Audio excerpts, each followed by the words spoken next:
সময় পাই না, রাত 2:30টার সময় রান্না করতেছি, কিছু করার নেই।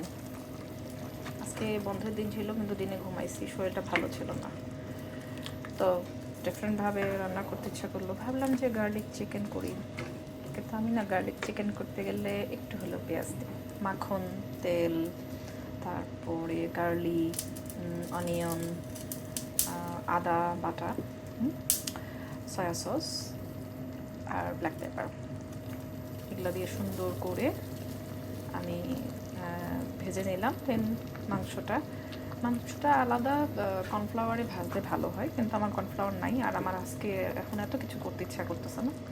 সো আমি যেটা করলাম সেটা হচ্ছে সুন্দর করে এই মশলার মধ্যেই এটা মাংসটা ভালো করে ভেজে নিলাম।